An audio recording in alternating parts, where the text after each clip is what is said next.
Prototype. Noun. New Latin. 1. The original model in which something is based or formed. 2. Someone or something that serves to serve the typical qualities of a class model exemplar. 3. Something analogous to a thing of a later period. 4. Verb. To create a prototype or model of. Ladies and gentlemen, this is Prototype. Yeah. That's the first sound cue we missed. Let's keep it around. Let's keep it. I really buy a drink every time Matt misses a sound cue. I'm trying to put Pete's kids through college. I'm trying to figure out which I am from the intro, whether I'm exemplar or analagus. Analogous. Oh boy, I mispronounced that one a little bit. Oh boy, analagus. I'll be that guy. Analogous. That's good. I like that. Hey everyone, how you doing this month, huh? We got good weather for the first time in the last 3 weeks of miseriosity. It's pretty special. And oddly, it's like the nicest weather we've had, and yet for some freaking stupid reason, this is the first day that I can't keep my eyes open. Like all day long, it's one of those days where you're trying to remember somebody's name. Like we were talking about like bands and different people. Oh yeah, they're like that one band. That guy that was in that other band that was in. I'm sorry, and I'm not getting any of them right. Who are you? Yeah, that's my friend. Yeah, that's my friend all day long. So they gave me a show because of that. It sounded like a good idea. Hey. At least you remembered to show up. Hey, you guy with the suit. We don't know if you can talk. Here's a show. It's pretty much how it works. You need to say suit with air quotes because that's really a loose definition of a suit that you're wearing there. I bet. I was noticing as we stepped up here. Everybody's like, "Everybody ready to go?" Yeah, I'm gonna check the last few things. Matt's like, "Yeah, let me just shuffle through my papers." And I'm just like, "Well, my shirt's ruffled. My jacket has a broken button and hasn't been laundered in a few years. I'm ready. I feel ready." We know safely that Johnny prepared for this show at least by waking up today. Yes, I woke up this morning. That's the best you get, Des Moines. That's the most you get out of me. I'm not asking for much more than that. But how about some headlines? You want to do some headlines? Let's do some headlines. But first, I just wanted to announce the awesome lineup we have for the show. Because we do have an awesome lineup. Now, we always say we have an awesome lineup, but usually we're lying. This time we actually have an awesome lineup. You guys are really fortunate. We have Madison Ray here to perform.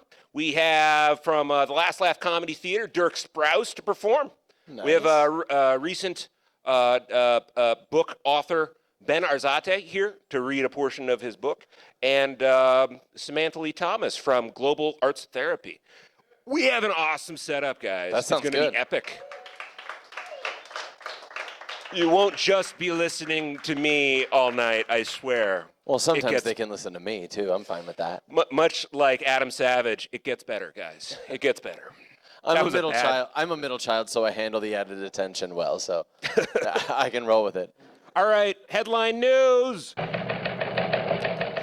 Yeah, look at that. Yeah, that was a sound cue. We got our sound cue. All right. It actually worked. Last Friday, an embarrassing mix-up led the First Lady of Florida, Ann Scott, to read a passage from a book to fifth graders that described Miami's Biscayne Boulevard in the 60s, complete with descriptions of prostitutes, porno theaters, and drug addicts.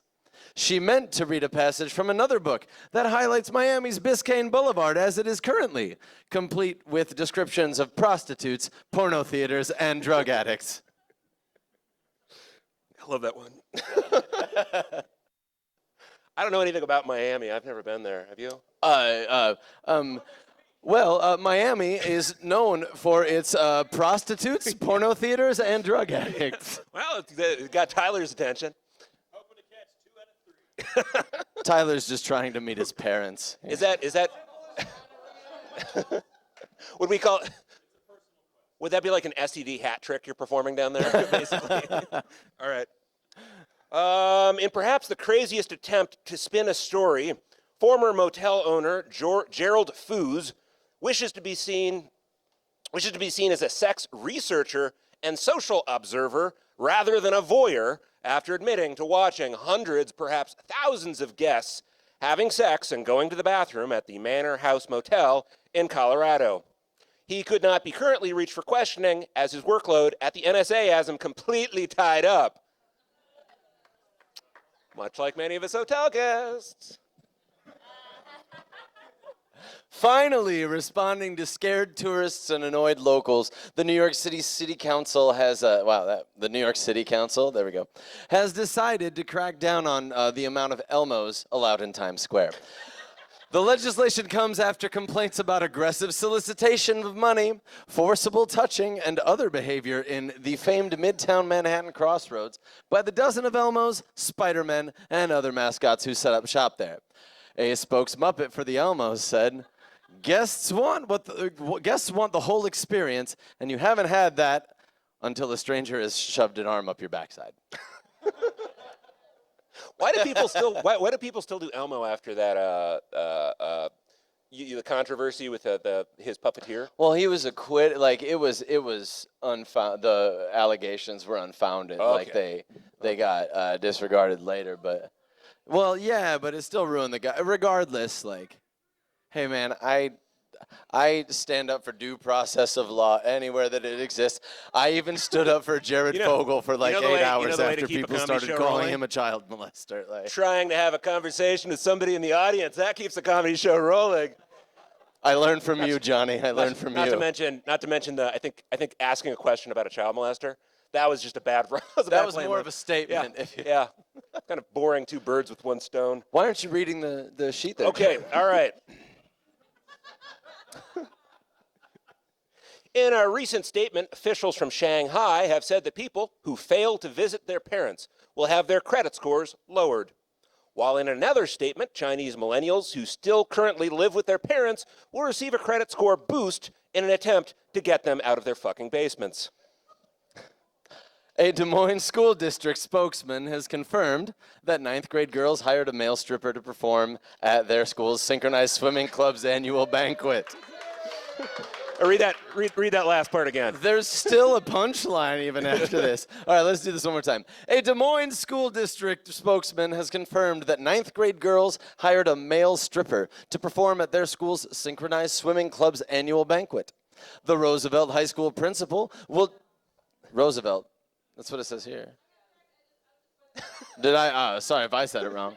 The Roosevelt High School, try to read and talk to people at the same time. The Roosevelt High School principal will decide whether the girls violated school policies and if punishment is merited, he said as he unbuttoned his shirt and removed his pants. Concerned parents wondered how synchronized swimming was still a thing.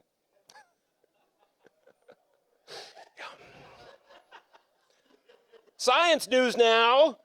Scientists recently uncovered a 1,500-year-old mummy wearing what seems to be Adidas sneakers.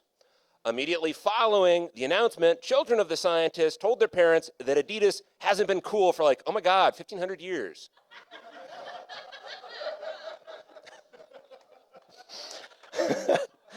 Now on to Edmonton, Canada news. In Edmonton news, a military veteran is frustrated that he has to continue to fill out paperwork stating that his legs are still, in fact, blown the fuck off. He told us this on a telephone that had to be reminded that electricity is lightning in a country that had to be reminded that it was independent. In other news, Canada had to be reminded that it's still stupid. Everything kind of sucks up there. Not healthcare, I guess. The healthcare? No, they don't grow back. Tyler, I think you're going into Miami with the wrong mindset here. New York news now again. A Brooklyn man has set a Netflix binge-watching record at 94 continuous hours of television. He hasn't yet touched the porn binge-watching record of... I'm sorry, I meant to say my porn binge-watching record. Okay, all right. A Pakistani police officer was recently asked in a court of law to demonstrate how a hand grenade worked, injuring 3 people to no one's surprise at all. Next month's demonstration of how to be safe during an explosion has been deemed a little too late for these proceedings. A Megabus passenger has been arrested for masturbating for up to 3 hours during a recent Midwestern bus ride. When Megabus corporate was approached for comment, they replied with, "Just another minute! Don't come in! I'm just cleaning!" And that's your headline news for this month. I think there's still some to talk. Thank you. Thank you. All right, I'll take the. I'll shut up because you're applauding. I wanted to talk about humans giving Neanderthals STDs. Oh yeah. I thought that was so cool. Did you guys They hear about found this? out humans gave Neanderthals syphilis and probably something else, and their immune systems couldn't handle it. So the only ones that lived were the half human, half Neanderthal hybrids and the humans. To be fair, I know some half human, half Neanderthal hybrids that are still living currently. They wear backward hats a lot, say bro, and knuckle draggers. I know those guys. All right. Yeah, real centaur. I thought for a second when you pitched the idea is that like the humans who like dug them up like gave them STDs on accident, not that like we were interspecially. Yeah, not like in a Jeffrey Dahmer kind. I didn't mean that. It's like the but I see scientist- how it could sound like that now. I The get it. scientist's wife is like, "What? This is positive for STDs." Like, no, I got it from the specimen. I got it from the Neanderthal. No, don't come in. I'm just cleaning it. Well, that's just all the news we've got. I think it's time to kickstart Night Show. Woohoo!